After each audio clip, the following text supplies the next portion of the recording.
ቅባ ቅዱስን ማንም ሰው መቀባት አይችልም የምትሉ ሰዎች በደንብ አድርጋችሁ ስሙኝ። ሁላችሁም ይሄን ቪዲዮ 10 ጊዜ ኮፒ ሊንክ ሼር እያደረጋችሁ እንደዚሁም ላይክ እያደረጋችሁ ለሁሉም አዳርሱልኝ። ሁላችሁም ሪፖስት አድርጉት። ብዙዎቻችሁ በውስጥ መስመር እስኪ ስለ ቅባ ቅዱስ አስረዳን፣ ማን ነው መቀባት ያለበት? እኛ ገዝተን መቀባት አንችልም ወይ እያላችሁ ስትጠይቁኝ ነበር። ይኸውላችሁ ቅባ ቅዱስን ከካህን ውጪ ማንም የመቀባት ስልጣን የለውም። ማንም የመቀባት ስልጣን። በነገራችን ላይ ቅባ ቅዱስ የሚባሉት ሁለት አይነት አለ። ለምሳሌ ቅባ ሜሮንም ቅባ ቅዱስ ይባላል። በተለምዶ ነው እንጂ ቅብ ቅዱስ ነው እና ቅባ ቅዱስ የሚባለው በተለምዶ ነው እና ቅባ ቀንዲልም ቅባ ቅዱስ ይባላል። ቅባ ሜሮን ቤተክርስቲያን ሲመረቅ ምናምን ቤተክርስቲያን የሚከብርበት ነው። ይሄኛው እኛ ሲያምን የሚደረግልን ግን ቅባ ቀንዲል ነው። ያው በተለምዶ ያው ቅባ ቅዱስ ይባላል። እና ማን ነው መቀባት ያለበት ሲባል ካህናት ብቻ ናቸው። ከኢየሩሳሌም የመጣ ቅባ ቅዱስ፣ ከዚህ የመጣ ቅባ ቅዱስ እያልክ የምትነግደው አይደለም። ይሄ ቅብ ቅዱስ ቤተክርስቲያን ተቀምጦ ካህናት ብቻ ለታመሙ ሰዎች የሚያደርጉን ነው። ስልጣኑ የካህናት ብቻ ነው። ይኸውላችሁ ምን ችግር አለው እኛ ብንቀባው እያላችሁ ሥርዓተ ቤተ ክርስቲያንን አትደፋፈሩ። መጽሐፍ ቅዱስ ላይ ምን ችግር አለው እኔስ ባጥን ብሎ ሲያጥን የተቀሰፈውን ንጉሥ አስታውሱ። ትቀሰፋላችሁ። የእውነቴን ነው የምላችሁ። ሥርዓተ ቤተ ክርስቲያንን አክብሩ። ሁላችሁም ኮመንት ላይ ሥርዓተ ቤተ ክርስቲያን ይከበር እያላችሁ ጻፉልኝ። ሁላችሁም ሥርዓተ ቤተ ክርስቲያን ይከበር እያላችሁ። እናንተ ከየት አንጥተው ነው ቅባ ቅዱስ ያስከው ካላችሁ ደግሞ ይሄ ቅባ ቅዱስ አይደለም፣ ስለሚበስል ብቻ ለቪዲዮ ልጠቀምበት ብዬ ነው እንጂ ይሄ ሽቶ ነው፣ ማርያምን ሽቶ ነው። እና ሁላችሁም ይሄን ቪዲዮ ሼርና ኮፒ ሊንክ ላይክ እያደረጋችሁ ለሁሉም አዳርሱት። ቤቱ ስለሚጠቅማችሁ ፎሎ አድርጉት። እወዳችኋለሁ። ክብር በሉልኝ። እስክንድሪያ ሄጄ ነበረ ባለፈው እና ምንድነው የሚገርማችሁ ነገር ሕፃናት የሚያድጉ በቤተ ክርስቲያን ነው። ከሕፃንነታቸው ጀምሮ ትምህርት ይሰጣቸዋል እንደ እድሜያቸው የ1 ዓመት የ2 ዓመት የ3 ዓመት እንዲህ እያሉ እስከ አቅመ አዳምና አቅመ ሔዋን እስኪደርሱ ድረስ ትምህርት እየተሰጣቸው ያድጉና የሚገርማችሁ ነገር በግብፅ ሀገር በእስክንድሪያ ክርስቲያኖች ነው የምነግራችሁ። በእስክንድሪያ ያሉ ክርስቲያኖች በሙሉ የሚጋቡ በተክሊል ነው። ያለ ተክሊል የሚፈጸም ጋብቻ የለም። ጠቦቶችን ጠብቅ የተባለው ለዚህ ነው። ከዚያው ቤተክርስቲያን ያድጋሉ፣ ይማራሉ። ትምህርትም የሚማሩ ከዚያው ነው። ዘመናዊ ትምህርታቸው መገዳም ነው ያለ። በየገዳሙ ትምህርት ቤት አለ። አረማውያኑ ስለሚያስቸግሩ ከዚያው ነው የሚያድጉ። ከጋብቻ በፊት ምንም ሴትም ትሁን ወንድ የሚወሰልት የለም።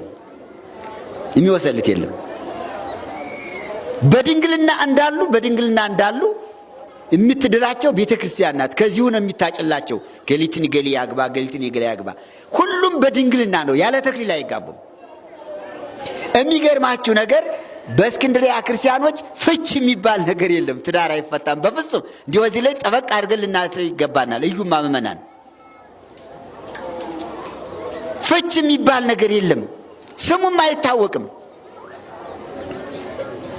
ክርስቲያንም አይባልም። የሚፈታም የለም። ሕጉም ስለሆነ ተምረው አውቀው ስለሚጋቡ ቁርባን ደግሞ የሚለይ የለም። አሁን ዛሬ እዚህኛ ብዙዎች ነን ውጭ ያለ ነው። አሁን የእስክንድሪያ ክርስቲያኖች መጥተዋል። ይህ ሁሉ በሙሉ ቆርቦ ነው የሚሄድ እንጂ ሳይቆርብ የሚሄድ የለም። ይገርማቸዋል። እኔ ንስሐ አልገባሁም እኔ ምናምን የለም። ከመጀመሪያው ተመስርተው ስለወጡ በዚህ ቃል ማለት ነው በጎችን ጠብቅ፣ ጠቦቶችን ጠብቅ ባለው ቃል አባቶች እናቶችም ይህን ቃል ጠብቀው ፍች የሚባል የለም።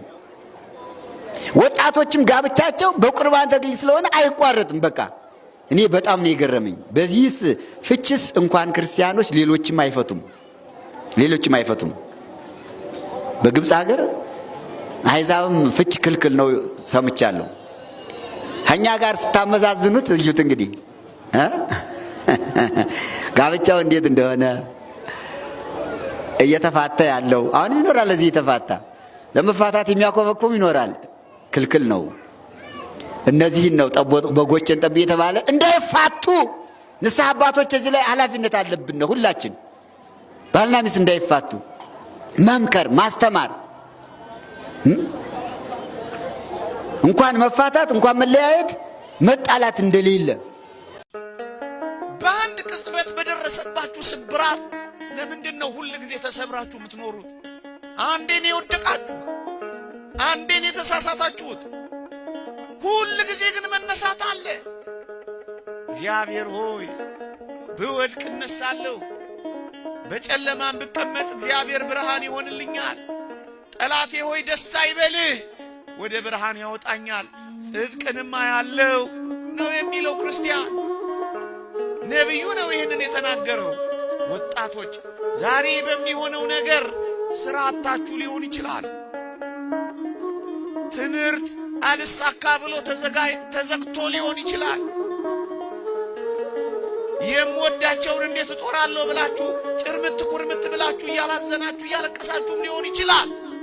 እኔ ያልጠቀስኩት ብዙ ፈተና ሊኖራችሁ ይችላል። ይሄ ማለት ግን የነገ ሕይወታችሁ ነው ማለት ግን አይደለም። ይሄ ማለት ግን ለዘላለም የተቆረጠላችሁ ሕይወት ነው ማለት ግን አይደለም።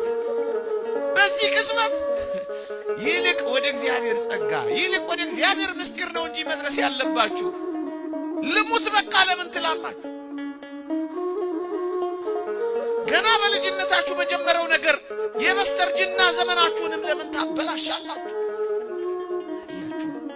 የነገር ፍጻሜ ሌላ ሊሆን ይችላል፣ ደግሞም ይሆናል ከእግዚአብሔር ጋር ከሆነ። 3-4 ዲግሪ ያለው ሰው አለና ሰባኪ ነኝ፣ አስተዳደር ነኝ፣ የስብከተ ወንጌል ኃላፊ ነኝ የሚል ሰው ነው።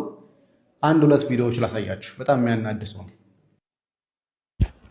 አብይ ወእግዚአብሔር ኃይሉ ዘአልቦ ወዶክተር ንጉስ ይድረስ ለክቡር ጠቅላይ ሚኒስትር ዶክተር አብይ አህመድ አሊ የኢትዮጵያ ጠቅላይ ሚኒስትር፣ የኢትዮጵያ መከላከያ ሰራዊት ጠቅላይ ኤታማዦር ሹም፣ የሰላም የዓለም የሰላም የኖቤል ተሸላሚ። እኔ መጋቢ ሃይማኖት መምህር ሳሙኤል ተክለማርያም እባላለሁ። በኢትዮጵያ ኦርቶዶክስ ተዋሕዶ ቤተክርስቲያን በአዲስ አበባ ሀገረ ስብከት የአንድ ካቴድራል ሰባኪ ወንጌልና የዚች ሀገር ወጣት ዜጋ ነኝ። ክቡር ጠቅላይ ሚኒስትራችን እርሶ ለውጡን ይዘው በመጡ ጊዜ ከእርሶ ጋር አብሮ የቆሰለ ከእርሶ ጋር ለውጡን የዘመረ የሰበከ አሁን በመግቢያ ላይ የተናገርኩትን ቅኔና መልእክት ምስጋና ያቀረበ ኦርቶዶክሳዊ በየቦታው እየተገኘ እየተገደለ ነው። በአርሲና በሽርካው በዛ አካባቢ ያሉ ኦርቶዶክሳውያን አንገታቸውን ዛሬ በሌሊት በተደራጁ ማንነታቸውና ምንነታቸው ባልታወቀ ጨለማ በለበሱ የእኩይ ጥፋት በሚፈጽሙ ሰዎች ሕይወታቸው እያለፈ ይገኛል። ክቡር ጠቅላይ ሚኒስትር እርሶ የሁሉም የሃይማኖቶች ጠቅላይ ሚኒስትር እንደመሆኖት፣ እርሶ የኢትዮጵያ ብሔር ብሔረሰብ ጠቅላይ ሚኒስትር እንደመሆኖት፣ የሁሉም ህብረተሰብ የሁሉም ዜጋ አባት እንደመሆኖት መጠን እኛም ኦርቶዶክሳዊ እንደመሆናችን መጠን እኛም እንደ አንድ ሀገር ዜጋ የእርሶን አባትነት ፍትህ እንጠይቃለን። የአባትነት ፍትህ እንጠይቃለን።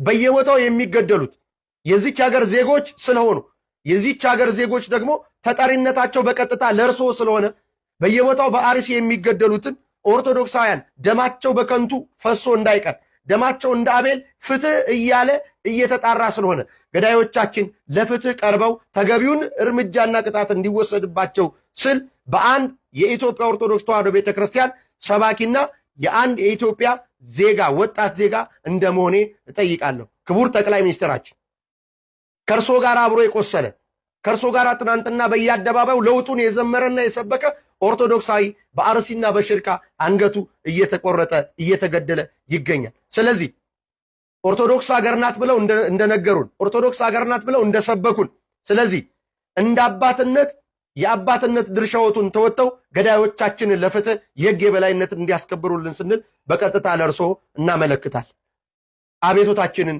እናቀርባለን። እንግዲህ ገዳዮቻችን እነሱ መሆናቸው ተረስቶ እየገደሉን ያሉት እነሱ መሆናቸው ጠፍቶበት ራሱን እንግዲህ መጋቢ በርግጥ ቤተክርስቲያን ለችግር ይሰጣል ክብር ስም መጋቢ ሐዲስ ተብሎ መጋቢ ሃይማኖት ተብሎ ብቅ ብሎ መጥቷልና አንዱ በጣም ካሳቀኝ ነገሮች መካከል ላይ አንድ የሰራሁትን ቪዲዮ አምጥቶ ለመተቸት ሞክሯል። እስልምና ያውቃሉ ያላቀም መጋቢ ሃይማኖት እኔ ሁሉንም ሃይማኖት ቢያጥሩ ነው እያስባለሁ። መጋቢ ሃይማኖት ከመባሉ በፊት አውቆ ለይቶ ማቅረብ ቢችል እሰየው ነበር። ግን እስቲ የሚለውን ነገር እንስማ። ሁለት ሰዎች ወደ ቤተ መቅደስ ገቡ። አንደኛው ፈሪሳዊ፣ አንደኛው ደግሞ ቀራጭ ነበረ። ይህንን ታሪክ ያስተማረው የተናገረው ጌታችን መድኃኒታችን ኢየሱስ ክርስቶስ በዚህ በሉቃስ ወንጌል ምዕራፍ 18 ከቁጥር 9 እስከ 14 ላይ ተመዝግቦ የምናገኘው ታሪክ ነው። አሁን ስለ ሁለቱ ሰዎች ሳይሆን ልነግራችሁ የፈለኩት ከዚህ ቀጥሎ ላስቀምጥላችሁ እናንተ እንድትመሰክሩ እናንተ ደግሞ ሂስ እንድትሰጡበት ከዚህ ቀጥሎ ሁለት ቪዲዮዎችን አስቀምጥላችሁና እነዚህን ቪዲዮዎች አይታችሁ እናንተ ትመሰክራላችሁ።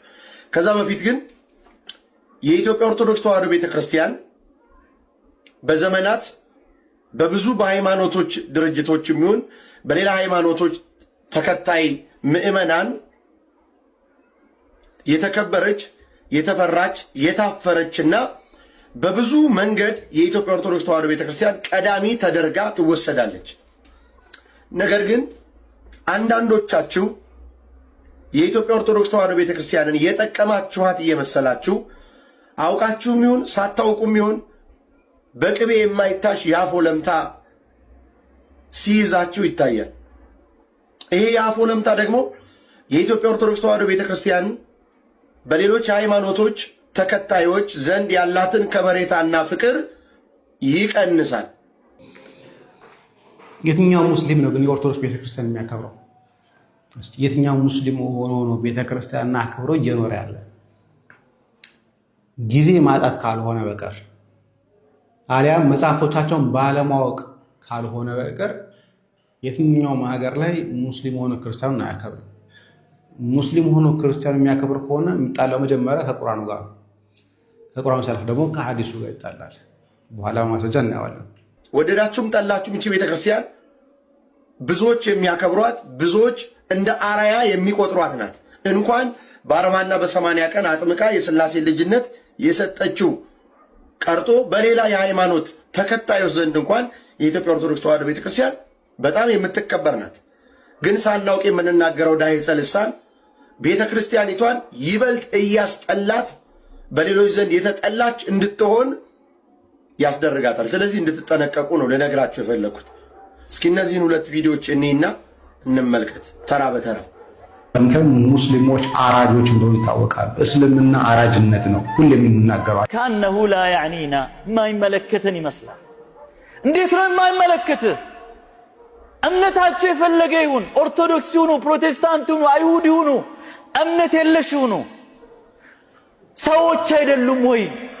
አላህ ስብሓነሁ ወተዓላ እኮ ወላ የቅቱሉነ ነፍሰ አለቲ ሐረመ አላህ እኮ ነው ያለው። ነፍስ ነው ያለው እንጂ ነፍስ ሙስሊም አላለም። ነፍስ ካፍር፣ ነፍስ ብቻ ነው ያለው አላህ ስብሓነሁ ወተዓላ። ነፍስ እንዴት ነው ዝም የምትለው? እንዴት ነው የማታወግዘው? እንዴት ነው የማታስቆመው? እንዴት ነው የማንቃወመው? እንግዲህ እንደሰማችሁት ሁለቱንም ቪዲዮዎች እንደሰማችኋቸው ለዚህ ነው አንዳንድ ሰዎች ሳይገባችሁ ምን ገብቷችሁ ቤተክርስቲያኒቷን ከፖለቲካ ጋር፣ ቤተክርስቲያኒቷን ከሆነ ማህበር ጋር፣ ቤተክርስቲያኒቷን ከሆነ ድርጅት ጋር አገናኝታችሁ ለቤተክርስቲያን ተቆርቋሪ መስላችሁ የምትሰሩት ቪዲዮ የምትሰጡት መግለጫዎች ቤተክርስቲያኒቷን በሌሎች የሃይማኖት ተከታዮች ዘንድ ይበልጥ እንድትጠላ እያደረጋት። ቤተክርስቲያን ሁሉንም የምትወድ የምታከብር የምታቅፍ የኖህ መርከብ ናት። ነገር ግን አንዳንዶቻችሁ የምትሰሯቸው ኮንተንቶች ምን ሊያመጣ እንደሚችል ቀድማችሁ የምትገምቱ አይመስለኝም። በሰው ሞት በሰው ግድያ ውስጣቸው የተነቁ የሌላ የሃይማኖት ተከታይ ሰብአዊ ነገር ውስጣቸው ነክቷቸው የሰሩ ብዙ ወንድሞች አሉ። በዚህ ጉዳይ እየለፉ ያሉ እንዲህ አይነት እኩይ ተግባር ከኢትዮጵያ ምድር ተነቅሎ እንዲወጣ እየለፉ ያሉ ሰዎች አሉ። እነሱን ያስቀይማል። ዝም ብላችሁ ሙስሊምነት ማለት ክርስቲያን መግደል ነው አትበሉ። እንዲህ አይነትም በጎ ሰዎች አሉ ይህንን ነገር የሚቃወሙ ሰው መግደል ኃጢአት እንደሆነ ገነት እንደማያስገባ እየተናገሩ ያሉ ሰዎች አሉ። ስለዚህ ባካችሁ የምትሰሯቸው ነገር ጥንቃቄ አድርጉባቸው። ጥንቃቄ ይደረግ። ቤተክርስቲያኒቷን በሁሉም ዘንድ የተወደደችና የተከበረች ከፊት ቀድማ ማየት የምትፈልጉ ከሆነ ጥንቃቄ ወስዳችሁ ስሩ። አናላይዝ አድርጋችሁ ነገሮችን ኦብዘርቭ አድርጋችሁ ነው መናገር ያለባችሁ። እንደመጣላችሁ አትናገሩ። ከእናንተ በላይ ከኛ በላይ እኮ በሌላ ሃይማኖት ድርጅት ውስጥ ያሉ እኮ ቤተክርስቲያኒቷን የሚወዷት የኢትዮጵያ ኦርቶዶክስ ተዋሕዶ ቤተክርስቲያን ልዕልና ከፍ ብሎ ማየት የሚፈልጉ ሰዎች አሉ። ስለዚህ ይህንን ስለሚያስከፋ እባካችሁ ጥንቃቄ አድርጉ። ይሄ መልእክቴ ነው። የለውም እርግጠኛ የሆኑ ከቤተክርስቲያን ከኛ በላይ ለቤተክርስቲያን ሊያስብ የሚችል ሊጨነቅ የሚችል አካል የለም። ግን እንዲህ አይነት ድንቁርና ሌሎቻቸውን እንዳያጠቃቸው እስቲ ቁርአን ላይ ገብተን እንመልከት። እስቲ ማን ነው ትክክል እየተናገረ ያለው የሚለውን ነገር እናየዋለን። ምን ችግር አለ ደግሞ? እሺ በአማርኛውም በአረብኛውም በእንግሊዝኛውም አለ እዚህ ቁርአን እንደምትመለከቱት። እስቲ ሱራ 9 ላይ ያለው ሱራ 9 ቁጥር 5 ጀምረን እናነባለን። አራትን ተውና ከ5 ጀምረን እናንብብ። እንደምትመለከቱት ይኸው ሱራ 9 ቁጥር 5 ነው። አረበኛው ይኸው እንደምትመለከቱት አለ፣ በእንግሊዝኛውም አለ፣ በአማርኛውም አለ። እንደዚህ አለ። የተከበሩትም ወሮች ባለቁ ጊዜ አጋሪዎች ማለት ከአላህ ሌላ የሚያመልኩትን ማለት ነው። አጋሪዎችን ባገኛቸዋቸው ስፍራ ግደሏቸው፣ ባገኛቸዋቸው ስፍራ ግደሏቸው፣ ያዟቸው፣ ክበቧቸው፣ ለእነሱም መጠባበቅን በየመንገዱ ተጠቀመጡ። እኛን ለመግደል፣ እኛን ለመያዝ፣ እኛን ለማስፈራራት ምን በሉ በየመንገዱ ተቀመጡ። ቢጸጸቱ ሶላትንም በደንብ ቢሰግዱ፣ እነኚህ ሰው ተጸጽተው ከዛ ሶላትን ቢሰግዱ፣ ግዴታ ምጽዋትን ቢሰጡ መንገዳቸውን ልቀቁላቸው፣ አላህ መሐሪና አዛኝ ነው ይላል። እዚህ ጋር ስታየው አትግደሉ ነው የሚለው። አይ ክርስቲያኖች ውስጥ ታገኟቸው በቃ ተዋቸው ነው የሚለው። እንግዲህ ልድገምለት መሰለኝ አይደል? እንዴት ይሻላል ቤተሰቦች? አይናችሁ እያየ እኮ አካውንታችን እያመለጠ ነው የሚገኘው። የሆነ አካል አካውንት ለማዘጋት በጣም ታትሮ ይሰራል። እኛ ደግሞ በበቂ እየተጋገዝን አይደለም። ይህንን ስል ስራችሁ አድርጋችሁ ይህንን ነገር የምትተባበሩን ለማለት አይደለም። ነገር ግን ተመጣጣኝ የሆነ ባለመሆኑ ምክንያት በፍጹም መልእክቶችን ማስተላለፍ እየቻልን በሚገባን መጠንም ደግሞ እንደዛ የታዘዝነውን መፈጸም እየቻልን አይደለም። በቤተ ክርስቲያናችን የታዘዝናቸውን በጣም በርካታ ትእዛዞች ለመፈጸም እንደዚህ ያሉ ነገሮች ማነቆ ሆነውብናል። እንግዲህ ይህንን ለማለት በጣም ሼም እየያዘ ነው። ልክ የሆነ ነገር ሀብት ንብረት የጠየቅን እስኪመስል ድረስ። ምክንያቱም ብዙዎቻችሁ ይህንን ነገር ለምዳችሁ ስለናቃችሁት ማለት ነው። ነገር ግን ኮፒ ሊንክ ማድረግ በጣም በብዙ መንገድ ይጠቅመናል። አገልግሎታችንን እንድናካሄድ ነው። ሌላ የተለየ ጥቅም የለውም። ስለዚህ እባካችሁ ኮፒ ሊንክ በማድረግ አሁንም አካውንታችንን ከዚህ ስጋት ውስጥ በማውጣት እንድናገለግልበት እንድትፈቅዱልን በሉ እግዚአብሔር ስም ጠይቃችኋል። ፋኖ ባይኖር ኖሮ አንወሻሽና እውነቱን እናውራ። ፋኖ ባይኖር ኖሮ የአማራ ሕዝብ እጁን ወደ ላይ ፍጥኝ ታስሮ እያንዳንዱ ተገርፎ ነበር። ይሄንን ልታውቁት ያስፈልጋል። ስለዚህ ለአማራ ሕዝብ ፋኖ ምልክቱ ብቻ ሳይሆን ወይም የአይን ብሌኑ ብቻ ሳይሆን የክብር ካባው። ሰው የሚከበረው በክብር ካባ ነው አይደል? ፋኖ የአማራ ሕዝብ ምልክት ብቻ ሳይሆን የክብር ካባውም ነው። ደግሜ ደጋግሜ የምናገረው በፋኖ ብርታት፣ በፋኖ ጥራት፣ በፋኖ ብቃት የአማራ ሕዝብ ታስሮ ከመገረፍ ድኗል። እስቲያን ቀዳዳ ደግሞ እንመልከተው። ማስረሻ ሰጤ ቡድን እጅ ሰጥቷል። ከ3 ቀን በፊት እጅ ሰጡ ብለ ትላንት ደግሞ ተፈራረሙ ምትለን ከየት አምጥተ ነው? በቅርቡ እጃቸውን መስጠታቸው የተገለጸው ካፒቴን ማስረሻ ሰጤ ጋር የሰላም ስምምነት ተፈራርሟል። ቤት ብልጽግና ይሄ ነው እንግዲህ። አንዲት የተወለደ ልጅ ተወልዷል ከተባለ ከዛ እናትየው ምጥ ላይ ነች እንዴት ሊባል ይችላል? እንደዚህ አይነት ቀደዳ የብልጽግና ውሸት ሆዳደርነት ህሊናቸው ባዶ መሆኑ የምንመለከተው ይሄ ነው። ሐሰተኛ መረጃ እያሰራጩ ነው፣ ተጠንቀቁ። ሰላም የህዝብን ጥያቄ በመመለስ ፍትህን በማስፈን እንጂ ሐሰተኛ መረጃ በማሰራጨት ሊሰፍን አይችልም። ሁላችንም ይህን ነገር መታገል ይገባናል። ለሀገራችን ሰላም ለአማራ ህዝብ ይሁንልን። አመሰግናለሁ።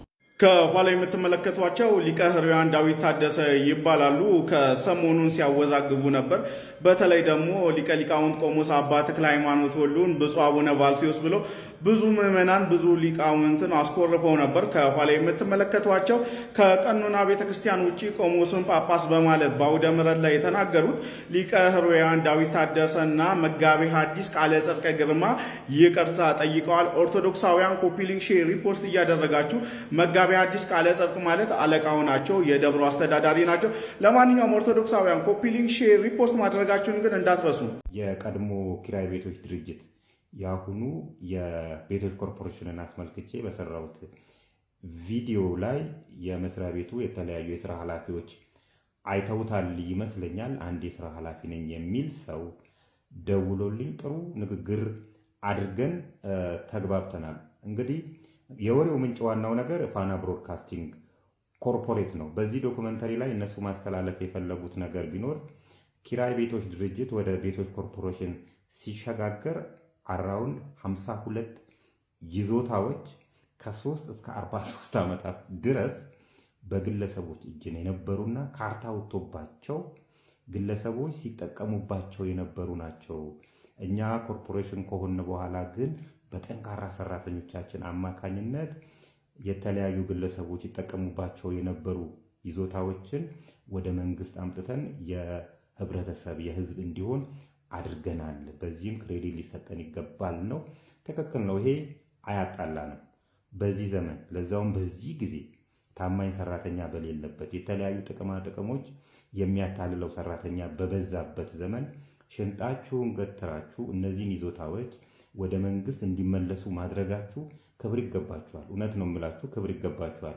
እንደዚህ አይነት ነገሮችን ለማመስገን ምላሴ የሚለጉም ሰው አይደለሁም። የኔ ጥያቄ ግን ከበደ መጣ አየለ ሄደ የሀገር ሀብት ነው። እነዚህ 52 ይዞታዎች እስከ 43 ዓመታት ድረስ አንድ ግለሰብ የራሱን ካርታና ፕላን አውጥቶ ሲጠቀምበት ቤቶች ኮርፖሬሽንም የኪራይ ቤቶች ድርጅት ምን እየሰራ ነበረ? ይሄ ነው የኔ ጥያቄ። ስለዚህ ይሄ ስህተት ነው። ከበደም ሄደ አየለም መጣ፣ ነገ እናንተ ስትሄዱ ደግሞ ሌላኛው እናንተን በመውቀስ እንደዚህ ሲያደርጉ ነበር ሊላችሁ አይገባም። ስለዚህ ክሬዲት ለሚሰጠው ክሬዲት እንሰጣለን፣ እናመሰግናለን፣ ክብር ይገባችኋል። በግሌ አመሰግናለሁ። ሀገርም አንድ ቀን ታከብራችኋለች እናንተን። ይህንን ነገር ተከራክራችሁ ያ ሁሉ ዛቻና ማስፈራራት እየደረሰባችሁ ይህንን ነገር አስከብራችሁ ለህብረተሰብ ጥቅም ለሀገር ጥቅም እንዲውል ማድረጋችሁ ክብር ይገባችኋል። ትክክል። ነገር ግን ቤቶች ኮርፖሬሽንም ሆነ የኪራይ ቤቶች ድርጅት 43 ዓመት ድረስ አንድን ይዞታ ሳያውቀው ግለሰቦች የራሳቸውን ካርታ አውጥተውበት ሲጠቀሙ ዝም ብሎ ማየቱ ይህ ከባድ እንዝላልነት ነው። ሊታረም ይገባዋል። የሁለታችንም ዋና ዓላማ የሀገር ሀብት ነው። ግለሰቦች የራሳቸው ሊያደርጉትና የግል ጥቅማቸውን ማበልጸጊያ ሊያደርጉት አይገባም። ስለዚህ በዚህ ከተግባባን እኔ ግለሰቦቹን ለማመስገን ምላሴ የሚለጎም ሰው አይደለሁምና በዚህ ክርክር ሂደት ውስጥ ሽንጣችሁን ገትራችሁ የተከራከራችሁ ሰራተኞች፣ የስራ ኃላፊዎች ክብር ይገባችኋል። እጅግ አመሰግናለሁ ለማለት ወዳለሁ። ሰላም ጤና ይስጥልኝ የቲክቶክ ወዳጆቼ፣ እንደምን ዋላችሁ? እንደምን አደራችሁ?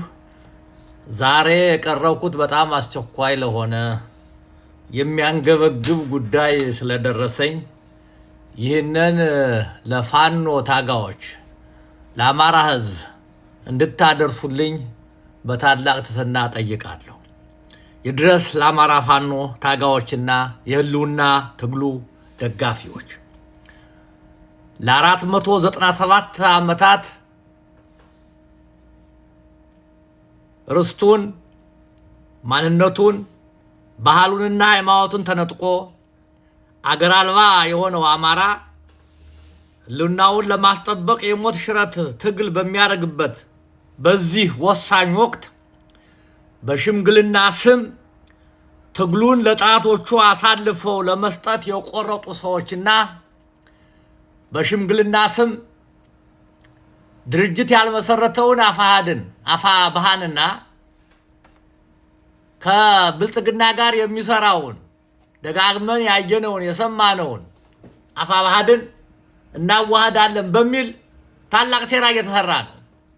የአማራን ጥያቄን ባለፈው ጊዜ በዩቲዩብ ቻናሌ ለማስተማር ሞክሬያለሁ። ከሰማችሁ ካዋቃችሁ ይህም አፋባ ድርጅት አልመሰረተም፣ መሪ አልመሰረተም፣ ፕሮግራም አልመሰረተም፣ አላየንም።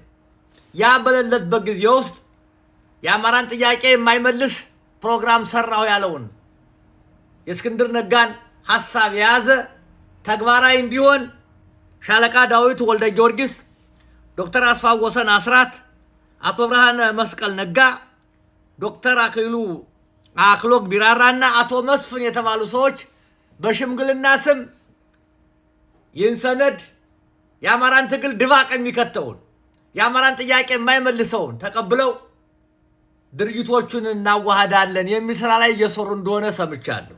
ስለነዚህ ሰዎች ተደጋጋሚ ተነግሯል። ታሪካቸው ይታወቃል፣ እነማን እንደሆኑ ይታወቃል። ለዚህ ከነዚህ ሰዎች የአማራ ጥያቄ ይመለሳል፣ እውን ይሆናል የምትል ካለህ እነዚህ ሰዎች ኢትዮጵያንስ ናቸው፣ አማራ ሆነው አያውቁም።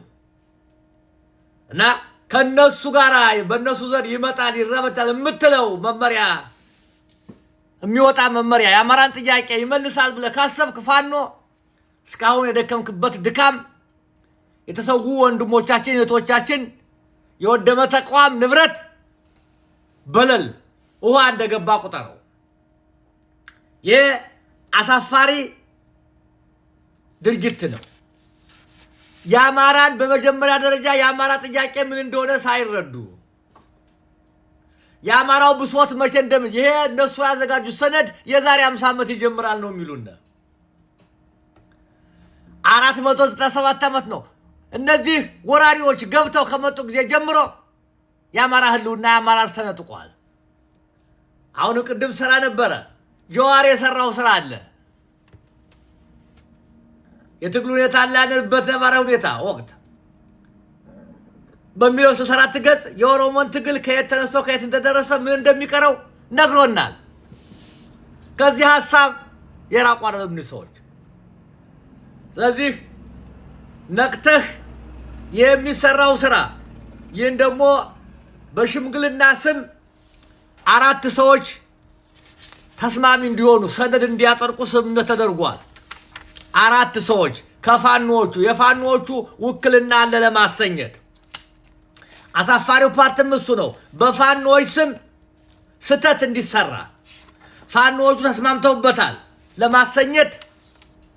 ከወሎ ሄኖክ አዲሴን፣ ከሸዋ ብሩክን፣ ከጎንደር አቻምየለው አስቻለውን፣ ከጎጃም አስረስን አምጥተው እያጣደፉ እንዳያስቡ በድምፅ ብልጫ እያሰኙ የፋኖ አንድነት ተመሰረተ ሊሉህ ዳር ደርሰዋል። ይሄ የአማራን ጥያቄ የማይመልስ በብልጽግናም ይሄ ነገ ጠዋት ልክ ዛሬ እንዳየናቸው የአፋባህር ሰዎች በአመር የነበሩት እነ ብሬ እነ መስፍንና እነ ማስረሻ ሰጤ እጅ ሰጥተዋል። ዳውንት ላይ የነበረውን ስምነት እናስታውሳለን። የአፋባድ የመስላይ ኃላፊው መስፍን ክፈተው ምን እንዳለ ሰምተናል። ያ ባለበት ጊዜ ውስጥ ይህንን ድርጅት መሰረትን ብለው ለአብይ ሊያስረክቡ ነው። አብይ ደግሞ ምን እንደሚሰራ ታውቀዋለህ። ባዕድኖችን እንዴት አድርጎ እንደበታተናቸው እናምባቸውን ገሎ የቀረውን ሙታን እንዴት አድርጎ እንዳራገፈው ታውቃለህ፣ ታያለህ። በአማራ ላይ ጠንካራ ድርጅት ጠንካራ ኃይል እንዳይወጣ በየአመቱ እየበወዘ በየአመቱ በገንዘብ የሚገዙ ሰዎችን እያመጣ ትግሉ እንዴት እንዳደረገው እያየን ነው፣ እየሰማን ነው።